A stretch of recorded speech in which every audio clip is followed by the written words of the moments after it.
To the Flipping and Wholesaling Houses in New York show. I am Michael Pinter. I teach you how to start flipping or wholesaling houses, or if you're already doing it, how to grow your business. I recorded almost this entire video, took a phone call, thought I could pick up the video where I left off, and I screwed up, which has happened a lot. I've been screwing up a lot lately. I've recorded videos that never made it. I didn't have a good connection, so I am sorry.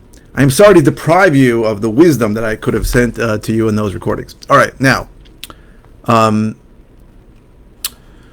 so I got a question the other day about what if I had $10,000, how should I spend it, or what marketing? Today I had somebody ask me, if I have $50,000 to $70,000 in the bank, what should I use it on? Should I buy a flip, put it towards marketing? How can you make that 50 turn into 100? So there's a few questions involved, and I have no idea where you're operating, right? If you're operating in New York, even you could be operating upstate New York, you could be operating in downstate New York, where I operate in the suburbs. If you're operating in my area, even having $70,000 is not enough cash to do a flip, right? Because the simple math is you're going to buy something, let's say in the 300s, it's your first deal, you're going to find a hard money lender, they're going to need you to put, let's say, 20% in, that's $60,000. Then you got to put closing costs in, that's another $10,000. Then you need money to make the payments. You need $100,000 to do most flips in my area. If you're doing flips somewhere else where it's extremely low price, or it's just, one of the typical areas like Nevada, Arizona, Texas, Florida, Carolinas, you can probably do a flip for that easy. So you may want to do that because flips are easier on some level. You buy it, you fix it up, you sell it. Of course, there's a tremendous area of error that you can make, but on some level they're easier. You can get a deal from a wholesaler and get it done. Now, if you told me you wanted to start doing the business, I would say you need to think in New York. You want to start thinking in terms of 18 months. So you would project out 18 months of marketing expenses to find your own deal. And let's say you wanted to spend $40,000 out of that 70, and whatever you're committing, you have to commit to literally flush down the toilet. Now, that sounds stupid, right? Why would you flush any money down the toilet? You need to flush it down the toilet. Think about it as flushing down the toilet because it needs to be gone for you for 18 months. Because if you start thinking every month, oh, this isn't working, you're not going to do it. And I'd say the three top mistakes I see people make all the time is A, stop marketing. So people will market for, let's say, 2 or 3 months and then stop.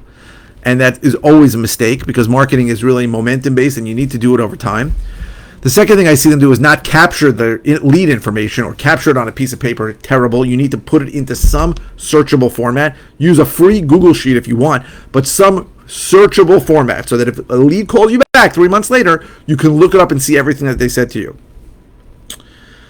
And the last biggest mistake I see people make is they don't follow up at all, right? So it could be because maybe they didn't capture the data correctly, or because they just, they said this doesn't work. My list sucks. I'm not good, whatever they said. Believe me, whatever you're going to say in the beginning of doing this, I said to myself and everybody said to themselves. So you need to think about this in terms of 18 months, A. B, you need to make sure you capture information. And C, you need to make sure you are following up. That means calling people back every 30 days. If someone tells you, hey, I'm ready to sell in a year, you call them back, you cut that time in half. So call them back in 6 months. I'm ready to sell in 4 months, you call them back in 2 months. Besides that, you call everybody back every 30 days. Now, by the way, just as an aside, when you call, only thing you're saying to them is, hey, I'm just calling to see if anything changed. Now, if they give you a specific reason, hey, I really want to sell, but my sister doesn't want to sell, then you can call them up and say, hey, just wanted to know if anything changed with your sister. You can be specific to the reason why they're not selling. Otherwise, if it's nothing specific, I don't know, I'm thinking about it, just say, hey, I just want to know if anything changed. That's it. And don't ever say the word follow up. I made this mistake 1,000 times. Don't call up and say, hey, I'm just following up. No one wants to know that. When you say to somebody you're following up with them, they think they're just one person in a long list of people. Don't do that. Say, hey, Michael, hey, John, it's Michael. I'm calling just to see if anything changed. That's it. But every month you touch them, every single month.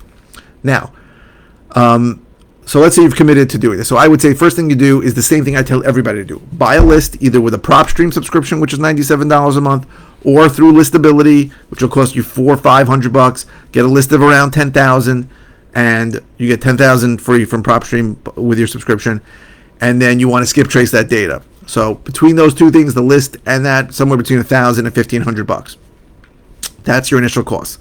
Then you're going to spend about $2,000 a month. You can still spend about $2,000 a month over 18 months.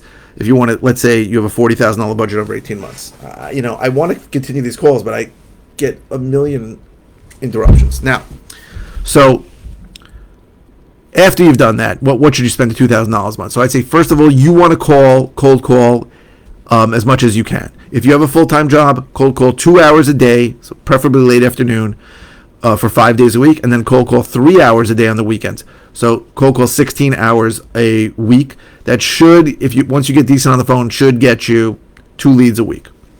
Once you've called for a couple of months and you feel more comfortable about it, then you can, if you have the money, because we budgeted money for it, you could find a cold caller to call for you. You can get them on Upwork, online jobs.ph from the Philippines. You want to get somebody who sounds really good, who doesn't have a strong accent, whose English is great, and you want to pay them, I don't know, $500-600 a month to call for you, 40 hours a week.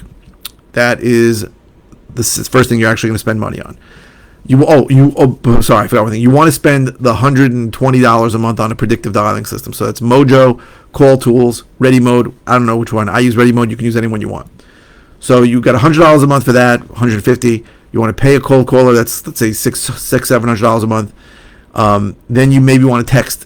So there are texting software out there. There's Roar, there's REI Reply, there's Launch Control, Lead Sherpa, any of those. $300 to $500 a month to text. So you're about $1,000 a month now. And then if you have another $1,000 a month, I would take that same list and I'd mail, the top 2,000 people on that list and mail them 6 times every month. And that'll be another $1,000 a month with postcards. And then you can get a new list after 6 months and do the same thing again, because then you'll want a new list to mail to. And that's basically $2,000 a month for 18 months. That's what I would do with that money. I'd spend it on marketing. I would not spend it on a flip because it's not going to get you a flip in New York.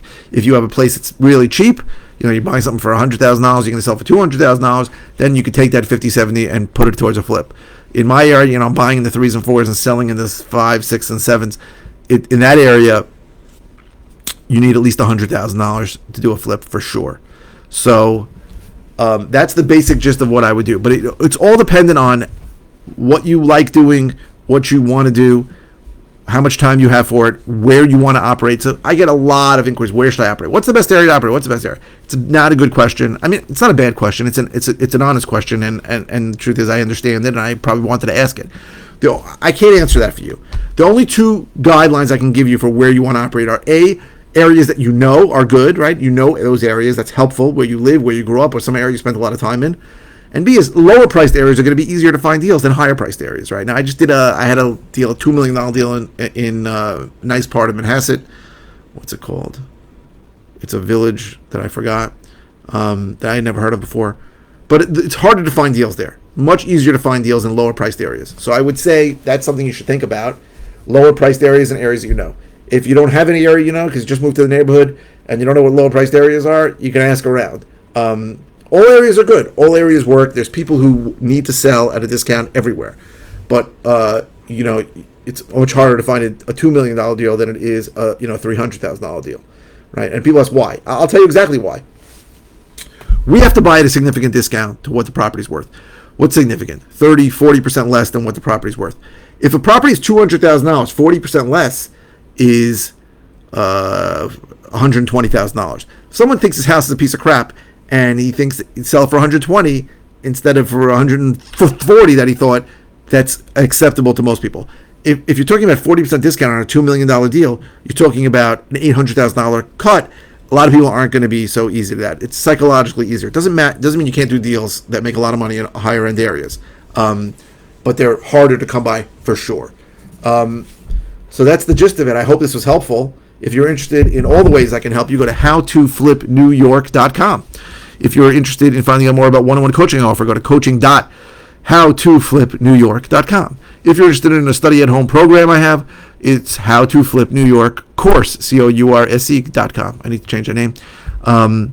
If you're watching on YouTube, please subscribe. If you're watching on any media channel, please click the thumbs up. The likes really help the algorithm, so the more people that like it, the more people that see it, and the more people that see it, more people like it, and it goes around and around, and that's helped me out a lot lately. So please keep liking. People tell me all the time, I watch your videos every day. Okay, click the thumbs up, please. They say I do, but I know they don't. And please keep the comments coming. So I post 5 times a week. I don't always know what to say. Your comments give me interesting ideas on what to talk about. Also, they tell me what you're interested in knowing, so I'm happy to help you. You can ask any question. Does not have to be about the video you're watching. If it's something if it's something simple, I'll just reply with an answer. If it's something that I covered recently, I'll send you links to a video or videos on it. And if it's something new, I will do a brand new video on it. So thank you very, very much for watching. I really appreciate it.